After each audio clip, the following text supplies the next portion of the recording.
many a player here as well, they expect like us to be the best we can be. But you know, in Europe and I know in the European games are allocated to more or less your standard of league. You know, your referees, it's more or less the standard of football that you get in the league. So a lot of players tend to think, yeah, they are bigger than their boots and they think they know everything, and half of them don't even know the actual rules. But I think that's a problem. And then social media, obviously, we're given lectures about it, seminars, and we have to be careful, unfortunately, not to fall into the bait sometimes, because sometimes you do want to react to social media, but you know, unfortunately, we cannot, and it makes our life easier when we don't. Most basically. Referees aren't allowed. I mean, we're not allowed to bet on anything that involves a ball, which has saved me thousands of pounds over the years. It's the same as a player, isn't it? Yeah, same as a player. Yeah. But we have to gauge, and you have to really temper social media. I mean, I know a lot of referees in England don't have social media profiles until they retire, because they're just going to get abuse. And I feel sorry for the people who have got the same name as a referee, because they'll just get abuse from drunk people on Twitter. But going back to you listen to me and Tim, you know, a couple of old farts. I mean, I'm 39, Tim's 21, just a year younger, and you think the refereeing's so bad, but it can't be that bad if Tim's done it for 20 years. And being such a small community, I think we've got there's always a few people that will probably say something unwise, but I think in the main, we're not a bad lot, you know. You might get the odd verbal off of one or two of the player or a supporter, but I think from the main I would hope that we don't give you too much hassle. I think for being involved in football since an early age, I'm now 51. I think the standard we have right now is probably the best we've had ever. And it's more difficult now, because some of these games, when you have a Europa Lincoln game in the current season, or there's a Champions a league deciding game, there's nearly 700,000 euros at stake. So it's a credit the way you guys handle the pressure of these games. It's not easy. I mean, what was there at stake before? A couple of beers at the late Eduardo's bar? Yeah. Now there's serious money. That's the thing that's euros. changed as well. Like before me basically growing up in the stadium, I felt comfortable going for a drink with my dad after a game. There wasn't as much fuss and, you know, pressure outside. But nowadays, since we went into UEFA, everything changed. And, you know, I don't go to the bar. I can't go to the bar after the game. It's not that I can't go, but I don't want to go. We're more professional now, so we leave it aside. Yeah. You don't want to tempt fate, just in case that odd silly supporter is there. Yeah, no. Exactly. You never know what could happen in a bar. Well, I had a journalist the other day from Switzerland. He enjoyed your refereeing, not you particular, the whole spectrum that he was there for a week. He was quite surprised, believe it or not. He was surprised by the standard. So that's good. There's a feather in your cap. Yeah. Going on to what Kenneth said about, you know, for now in top league, in the top division, there's so much money involved. So one of our mistakes could potentially cost the club a lot of income, you know, from the Champions League or Europa League. So we need to focus and make sure that we're at the best of our peak, you know, in terms of fitness.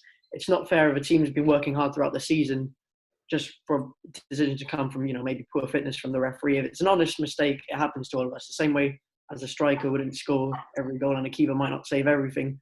We do make mistakes, but that's why I think, going back to what Tim said, you know, we need to be careful with our social media presence, because we just put ourselves up for any fire and any criticism, really, if we get seen after the match with a beer in hand or putting our things on social media, because we need to set the example and we need to we can't become easy targets.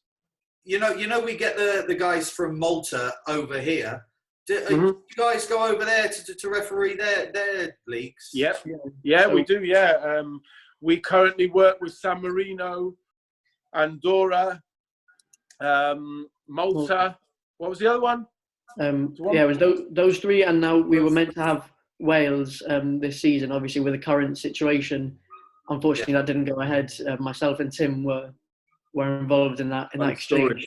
Do you notice the difference in football styles?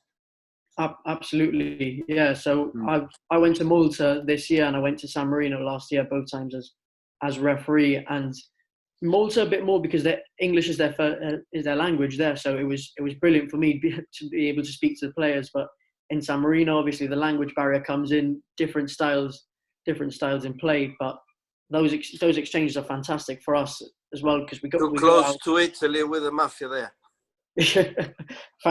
Thankfully, we got back safe. But no, yeah, they're fantastic experiences because you go out, you referee different players.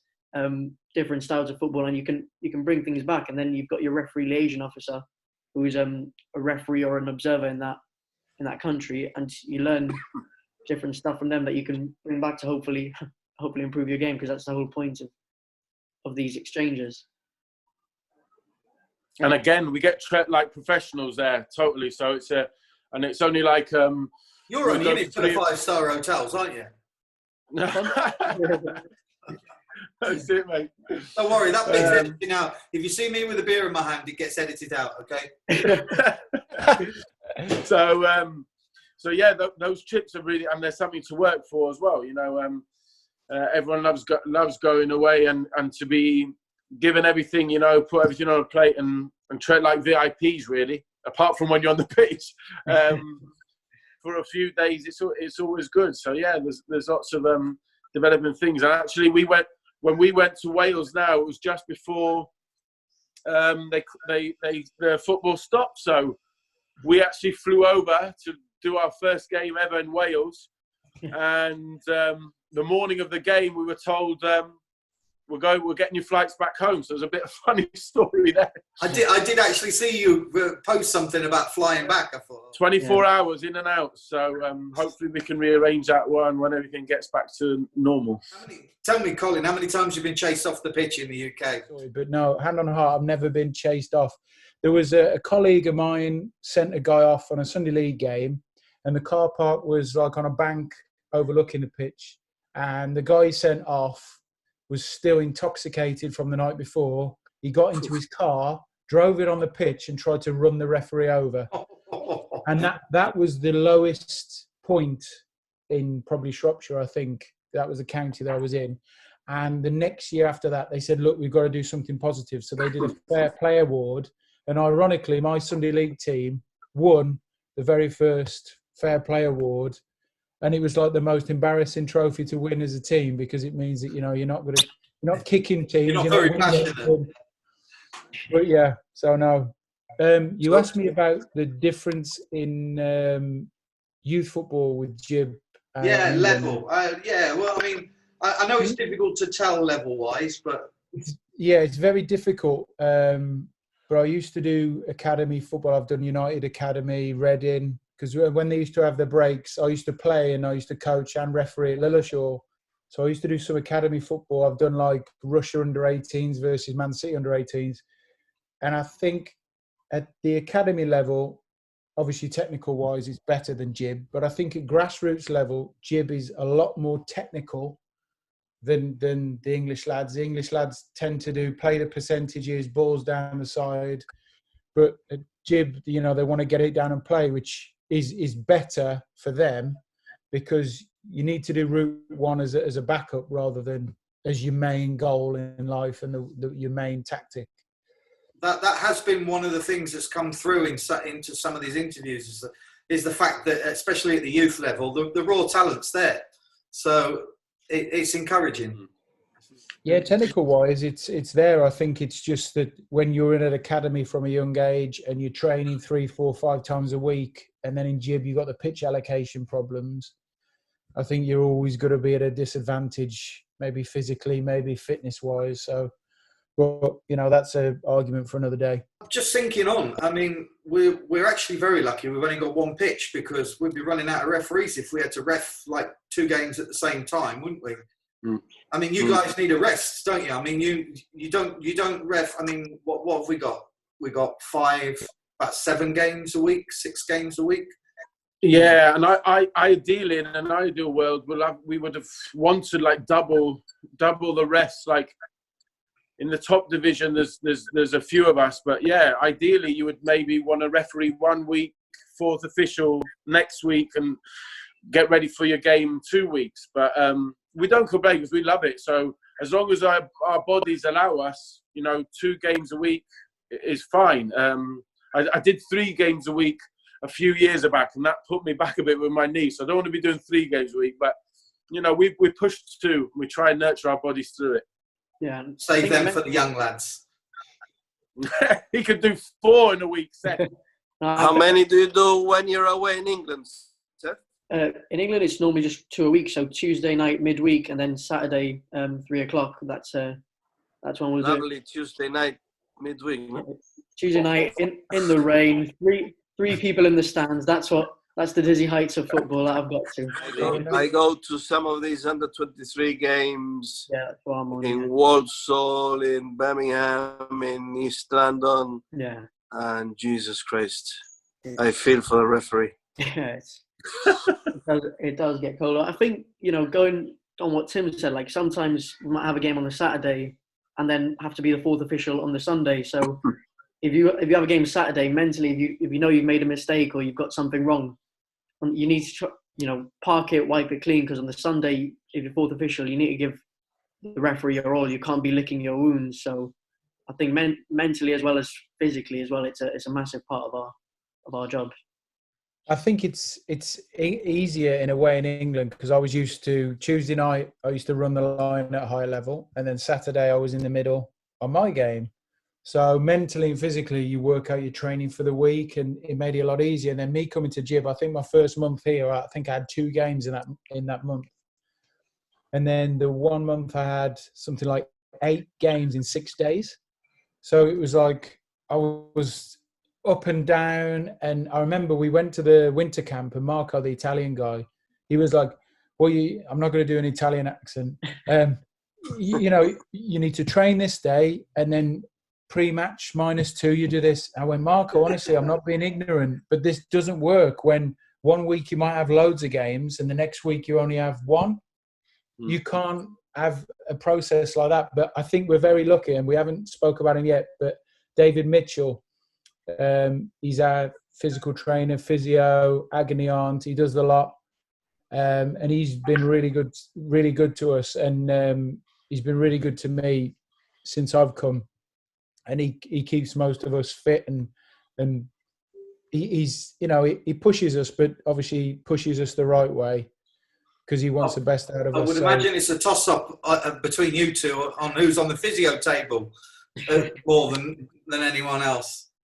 Well, if we can get Patrick off it as well, then it's probably it's when you get in the 30s. I mean, Ken will know because Ken's 31 now. When you get off the chair, you start making noises like, oh, so you've had a tough. So it's difficult. I mean, with my Achilles are made out of biscuits, so it's I've always got problems with that. But like I said, it's just one of them things. But credit, definitely, that's another benefit is I don't know anywhere else where you'd have your physio on call. Very similar to players, I think. Definitely, like if you look at Seth. He's a bit more muscular now, but maybe like 12 months ago when he was a bit skinnier, he looked more like a player. Now he looks like a bouncer, and I hope I've got to check my wallet, but I hope I don't owe him any money. And I think that's where you aspire to, and that's why I think the best pool of referees are the players that are out there because they know the game. And I think if Tim's gone, he's retired. That's put 50p in the if there is anyone watching this and they're still awake and they want to give it a go, then they can speak to Adrian Bacarisa, and there'll be a course coming up soon. I think there's usually 2 a season, so you can come in and you do your part, you do a bit of youth, bit of lower amateur. Baptism of fire. Yeah, the under 10s. You learn your techniques, and there's a support behind it. I mean, we've got David Murphy. I mean, he's Scottish, so if you can understand him, you know, he'll help you through the games afterwards. You've got Daz now, no, with a Yorkshire accent. Daz come to one training session. We haven't seen him since. I think he's maybe in Sierra Leone. He's trying to get the furthest away so he doesn't have to do any games. But yeah, if Daz ever does a game, we'll do VAR, but the TV will be the other way around with subtitles so everyone knows what he's saying. Guys, thanks a lot. It's been great. Thanks, Likewise. Thank you, guys. I might put a couple of pictures on after but the main edit will be there. Okay. Every word. You're the good pictures, Mr. Wilson. Well, you know, they don't all have to be good. You know. You're the breathe-in pictures. I mean, I've already got to bleep out comment because he mentioned the team. You're not supposed to mention the team. No, I was just trying to think because it was. Then I'll get everybody. Can't believe he said it was us. Right. Cheers, Ken. Cheers, Neil. Guys, cheers, Neil. Well, be great to see you again one day.